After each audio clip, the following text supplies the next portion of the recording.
આપણે સવિસ્તાર કુંડળી સાથે આપણે એની ચર્ચા કરી હતી. આપણે લાસ્ટ એપિસોડમાં ચર્ચા કરી હતી કે નવા ઘર માટે કયા ગ્રહ યોગની વાત હતી, કેન્સર માટેના હતા. તો એ બાબતો લઈને જે બીજા પ્રશ્નો છે દર્શક મિત્રોના જાતકના, કે જે માનસિક રોગો છે એમાં જે એક ઓટિઝમ છે, અલ્ઝાઇમર છે, આવા જે આજની જે જટિલ સમસ્યાઓ છે આજની લાઈફસ્ટાઈલમાં, એના લઈને ઘણા બધા સવાલ છે.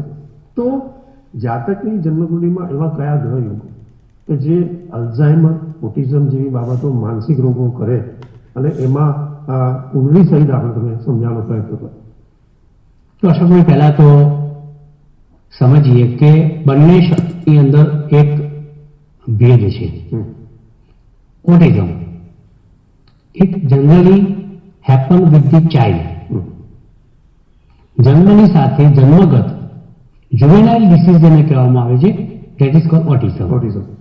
આપ અલ્ઝાઇમર શબ્દ પણ બોલ્યા છો.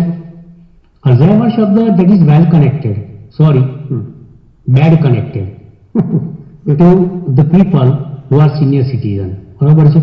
જે લોકો 60 પાર કરી ગયા છે, વૃદ્ધાવસ્થામાં આવી ગયા છે, એને સ્મૃતિ ભંગ નામનો રોગ કહેવામાં આવે છે ગુજરાતીમાં. બિલકુલ. ઓટિઝમનું ગુજરાતી છે સ્વલીનતા. સ્વલીનતા એટલે એક બાળક જન્મથી પોતાની અંદર લીન છે.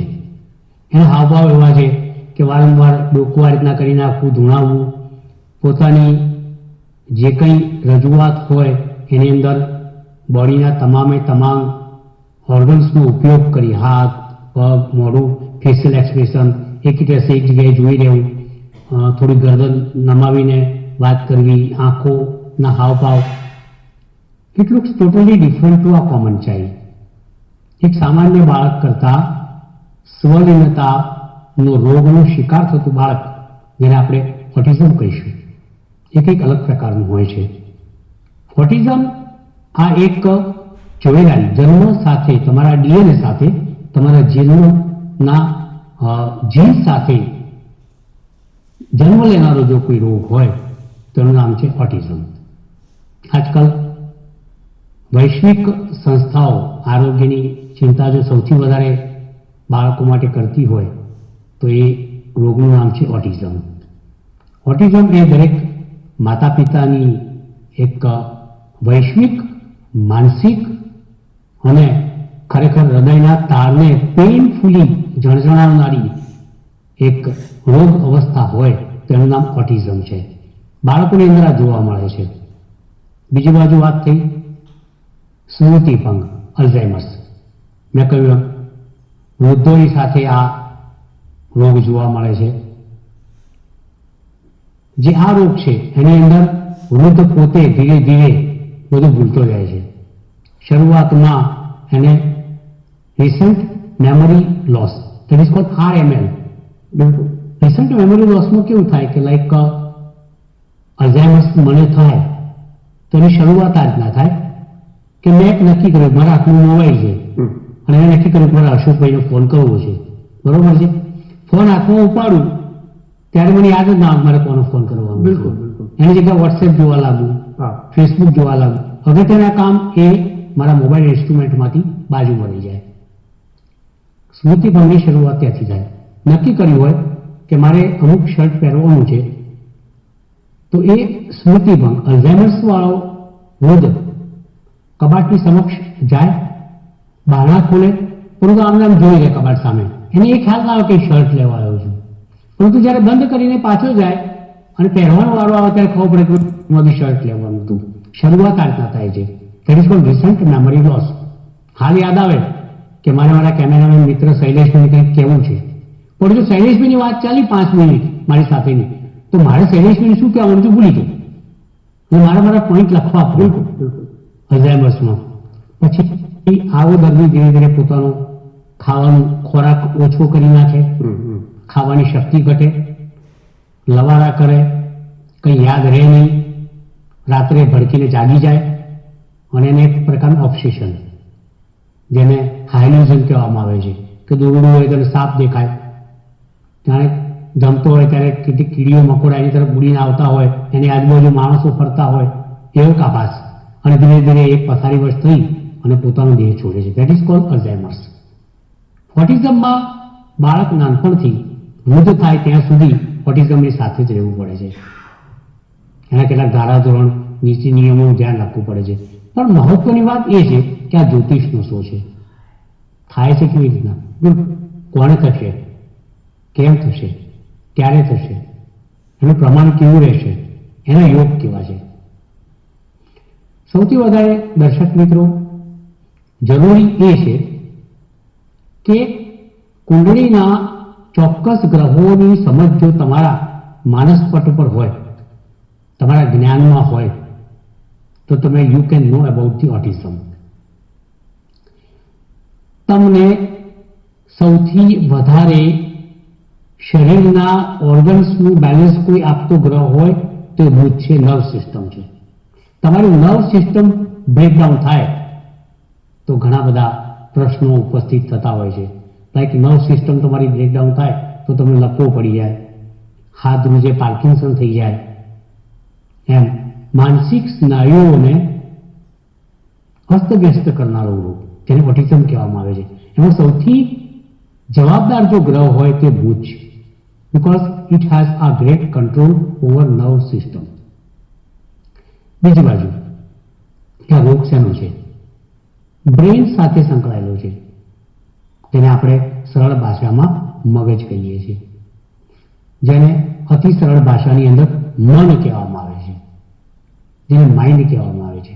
So mind is different, brain is different. Mind is a મન એન્ડ બ્રેઇન ઇઝ મગજ. મગજ itself is a part, organ, અને માઇન્ડ છે થર્ડ પાર્ટ. એ મગજની અંદરની આંતરિક વૈચારિક વ્યવસ્થાનું પ્રમુખ સ્થાન છે. આ બહુ સમજવા જેવી વસ્તુ છે.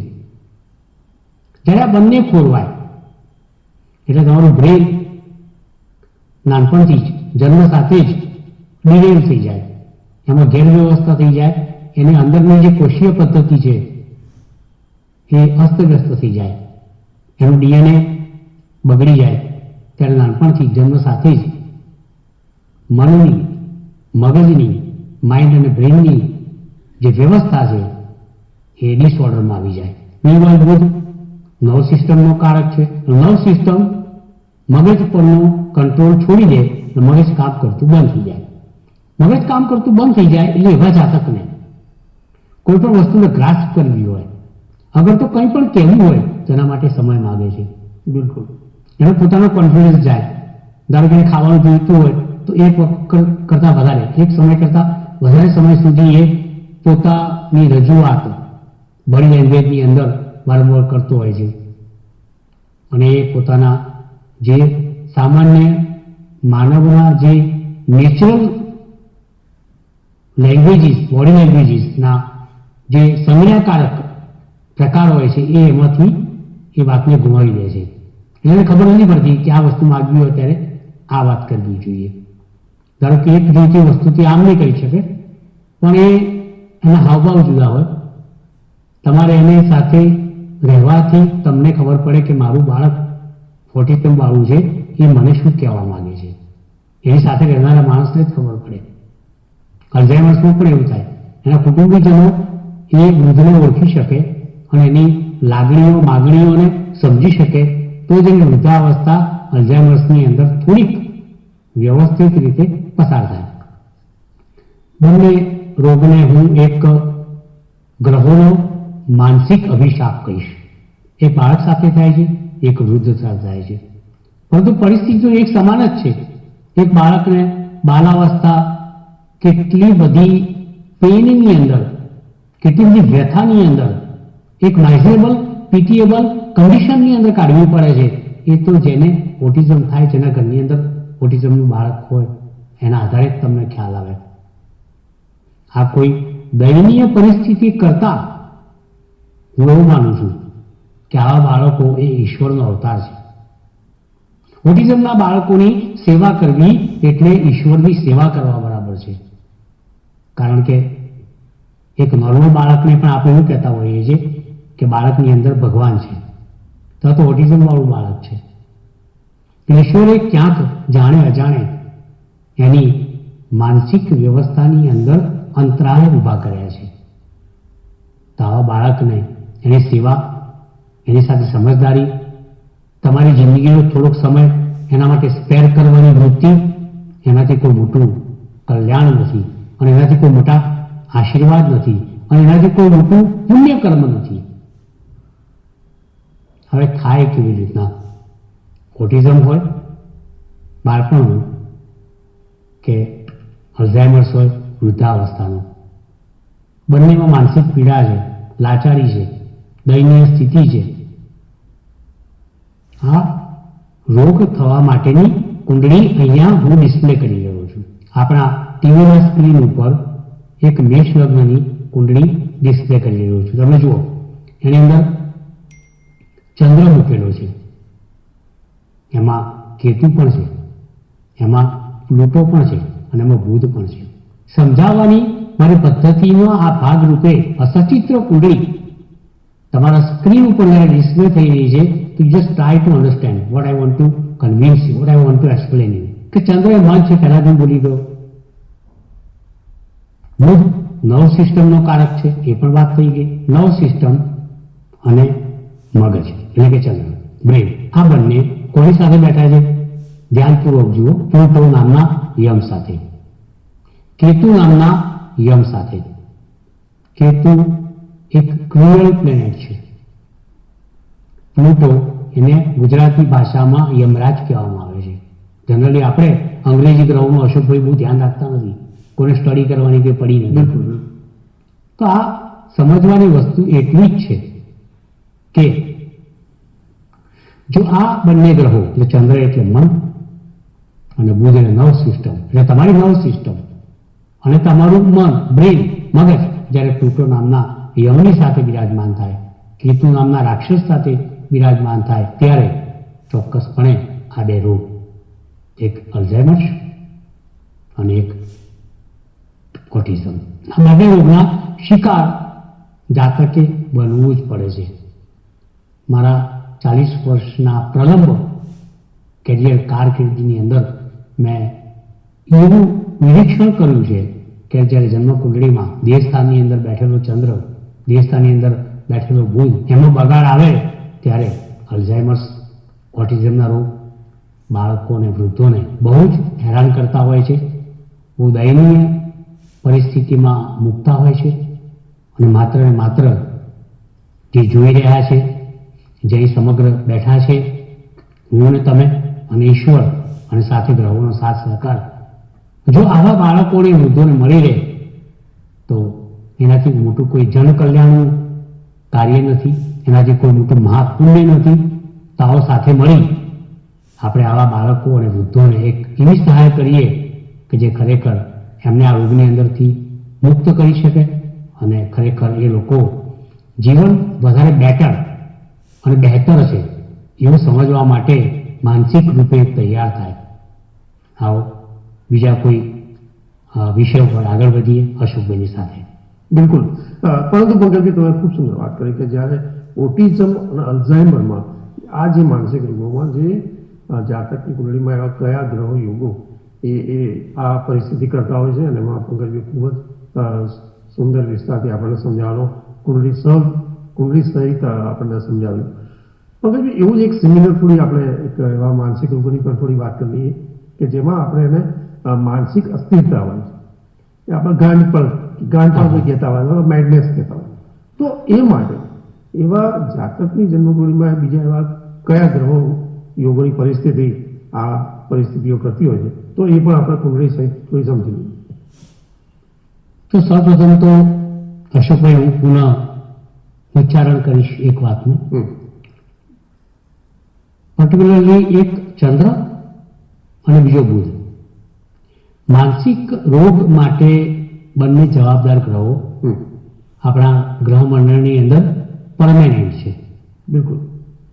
મેં કહ્યું ચંદ્ર બગડે એટલે મન અને મગજ બગડે, બુધ બગડે એટલે નર્વ સિસ્ટમ બગડે. બુધ બુદ્ધિ છે, ચંદ્ર મન છે. મનમાં બુદ્ધિનો સમાવેશ, મન અને બુદ્ધિનું બેલેન્સ એક સરખું ના હોય તો વિચારોમાં અસ્થિરતા આવે. વિચારોમાં અસ્થિરતા આવે તો માણસ શરૂઆતમાં પહેલા સ્ટેજમાં ધૂની થાય, બીજા સ્ટેજની અંદર એની નિર્ણય શક્તિની અંદર અભાવ આવે, ત્રીજા સ્ટેજની અંદર એ પોતે દરેક નિર્ણયની અંદર વાતચીતની અંદર અસ્થિર બની જાય. આવા માણસને લોકો માનસિક રીતે અસ્થિર છે, આગળ તો ગાંડા છે, મેડ જેને કહેવામાં આવે છે, આગળ તો ઇન્સેન છે, અંગ્રેજીમાં ઇન્સેન શબ્દ વાપરવામાં આવે છે, એ ટાઈપના થઈ જાય છે. પણ આની પાછળના ગ્રહ યોગો કયા? બહુ સમજવા જેવી વસ્તુ છે કે જેમાં તમે અલ્ઝાઇમર્સ અને ઓટિઝમમાં જણાવ્યું ને કે ચંદ્ર, કેતુ, પ્લુટો, બુધ એનું કોમ્બિનેશન ફર્સ્ટ હાઉસની અંદર, અહીં પણ જન્મકુંડળીનું ફર્સ્ટ હાઉસ જ છે, પ્રથમ સ્થાન, બે સ્થાન, લગ્ન સ્થાન જેને કહેવામાં આવે છે. તમે આ કુંડળી ડિસ્પ્લે થઈ રહી છે જોઈ, એમાં મેષ લગ્નની કુંડળીમાં એકના અંક આગળ પ્રથમ સ્થાનની અંદર ચંદ્ર, બુધ અને શનિ. કુંડળી સમજવા જેવી છે કે ચંદ્ર અહીંયા મેષ રાશિમાં, શનિ પોતાની નીચ રાશિ એટલે કે મેષ રાશિની અંદર, અને સાથે બુધ નર્વ સિસ્ટમનો કારક, એક બાજુ મગજ એટલે કે ચંદ્ર, અને શનિ આ બંનેનો મારક. શનિ નપુંસક ગ્રહ છે, બુધ નપુંસક ગ્રહ છે, અને પેલા ચંદ્ર મગજ અને મનને અહીંયા મારે છે. સામાન્ય રીતે આપણે અશોકભાઈ આ શોમાં ચર્ચા કરતા હોઈએ છીએ. બિલકુલ, ચંદ્ર અને શનિ જોડાય એટલે વિષ યોગ થાય. સાચી વાત છે ને? બુધ અને શનિ સાથે જોડાય એટલે નર્વ સિસ્ટમ પર એક કુઠારાઘાત આવે, નર્વ સિસ્ટમ બ્રેકડાઉન થઈ જાય, એક વિષ યોગ. એટલે નીચ રાશિમાં રહેલો શનિ ચંદ્ર ઉપર હાવી થાય, વિષ યોગ થવાના કારણે મનની અંદર વિષ પેદા થાય. મન એ તમારા વિચારોનું કેન્દ્ર સ્થાન છે, મન એ તમારા વિચારોનું ગોડાઉન છે, મન એ તમારા વિચારોનો સમુદ્ર અને સાગર છે. અને જ્યારે સમુદ્ર, ચંદ્ર નામનો સમુદ્ર, મન નામનો સમુદ્ર શનિના કારણે હિલોળે ચડે એટલે અસ્થિર બને. આ અસ્થિરતા મનની તમને ક્યારેક ધૂળ ગાણપણ તરફ ખેંચી જાય, ઇન્સાન બનાવે, મેડ બનાવે. અને આવા જાતકોને આપણે સામાન્ય ભાષાની અંદર એમ કે ગાણો છે, આ બુદ્ધિહીન છે. કેટલીક અશિષ્ટ ભાષાની અંદર કેટલાક પ્રયોગો પણ કરવામાં આવતા હોય છે. એવા પ્રયોગોથી એમને નવાજવામાં, શબ્દોથી નવાજવામાં આવતા હોય છે. તો આ મેડનેસ, ગાણપણનું મૂળ કારણ શું છે કે તમારા લગ્ન સ્થાનની અંદર ચંદ્ર, શનિ અને બુધ. કારણ કે શનિ બુધની નર્વ સિસ્ટમને તોડે છે, શનિ ચંદ્રના મગજ અને મનને તોડે છે, શનિ ચંદ્રના વિચારોને તોડફોડ કરે છે, શનિ ચંદ્રના વિચારોના ગોડાઉનને તહેસ નહેસ કરે છે, શનિ બુધની બુદ્ધિને, બુધની વિચાર શક્તિને, બુધના શબ્દોને, બુધની ઓડિટરશીપને, ચાતુર્યને, ચતુરાઈને શનિ તોડે છે. એના કારણે પછી ચંદ્ર અને બુધ એટલે મગજ અને નર્વ સિસ્ટમ બંને શનિથી ડિસ્ટર્બ થાય છે, અને એના કારણે આવો માણસ મગજથી અસ્થિર બને છે. એના આપણે સરળ ભાષાની એમ કહીએ છીએ કે ભાઈ આ માનસિક રીતે અસ્થિર છે. અસ્થિર જે સ્થિર નથી, એ સ્ટેબલ નથી. એ ચંદ્ર આનો મુવમેન્ટ વાળો ગ્રહ છે. પૃથ્વીની આજુબાજુ તમે જુઓ, માત્ર ને માત્ર 27 દિવસની અંદર અશોકભાઈ એક આખું રાશિ સર્કલ પૂરું કરે છે. 12 રાશિ પર લે, એક રાશિ 2.5 દિવસમાં પૂરી કરે. બિલકુલ, 2.5 નક્ષત્રોથી એક રાશિ બને, અને 2.5 નક્ષત્રનું ભ્રમણ પણ ચંદ્ર 2.5 દિવસમાં પૂરું. તો ફાસ્ટેસ્ટ સબ પ્લેનેટ જેને કહેવામાં આવે છે, એ મૂળભૂત રીતે આટલું બધું ફાસ્ટ ચાલવાના કારણે ચંદ્ર પોતે તો ચંચળ તો છે જ, પણ ચંચળતાની અંદર જ્યારે બુધની બુદ્ધિ બગડે અને શનિ એના વિચારોને અસ્થિર બનાવે, ત્યારે ચંચળતા એ માનસિક અસ્થિરતાની અંદર પરિવર્તિત થાય છે. બિલકુલ, બુધની નર્વ સિસ્ટમ એ માનસિક અસ્થિરતાની અંદર પરિવર્તિત થાય છે. એટલે આવા જાતકોને સામાજિક રૂપે, અગર તો મેડિકલ લેંગ્વેજની અંદર માનસિક રીતે અસ્થિર અને ગાંડા છે એવું એક બિરુદ, સામાજિક બિરુદ, બિલકુલ અશિષ્ટ બિરુદ આપવામાં આવે છે. પણ મૂળભૂત રીતે આ એક સત્ય હકીકત છે. મિત્રો, આ શોની અંદર આપણે ઓટિઝમ, અલ્ઝાઇમર્સ માનસિક અસ્થિરતા, ગાણપણ, એના કેટલાક યોગોની આપણે ઊંડાણપૂર્વક ચર્ચા કરી છે. એના ઉપાયો પણ આપણે બતાવશું. આવો અશોકભાઈ તરફ આગળ વધીએ. બિલકુલ પંકજભાઈ, આપનો વિશેષ આભાર કે જે દર્શક મિત્રોના જે સવાલો હતા કે જાતકની જન્મકુંડળીમાં જે માનસિક રોગોમાં આજે જે સવાલો આપણે ટોપિક કર્યા છે એ ખૂબ જ આપણે જ્યોતિષની દ્રષ્ટિએ જે ગ્રહ યોગો કયા કારણભૂત થાય છે અને કેવી રીતે કરતા હોય છે એની તમે ખૂબ સુંદર વાત કરી છે. તો આઈ થિંક દર્શક મિત્રોને ખૂબ સારા એવા આજે એમાં સમાધાન મળી ગયા છે.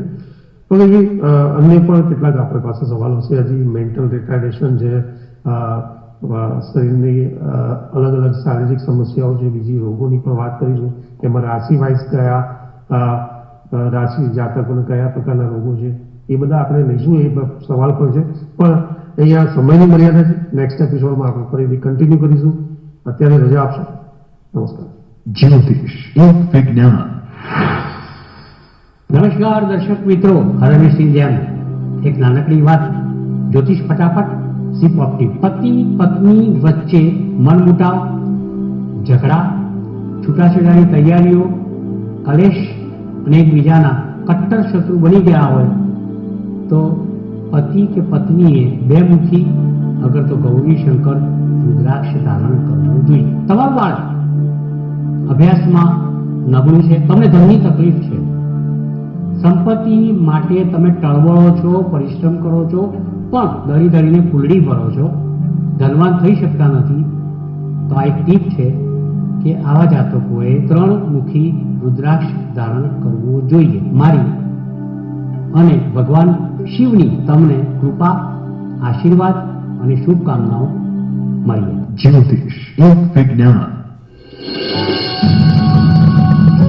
જ્યોતિષ એક વિજ્ઞાન કાર્યક્રમ અંતર્ગત સટીક ઉત્તર અને માર્ગદર્શન આપશે જ્યોતિષશાસ્ત્રી ડોક્ટર પંકજ લાલ. આપ આપના સવાલોની સાથે પોતાનું નામ, જન્મ તારીખ તેમજ જન્મકુંડળી સહિતની માહિતી વોટ્સઅપ કરી શકો છો અમારા આ નંબર પર. આપના પ્રશ્નોના ઉત્તરો ડોક્ટર પંકજ લાલ આપશે. કાર્યક્રમ જ્યોતિષ એક. આપ જોઈ રહ્યા છો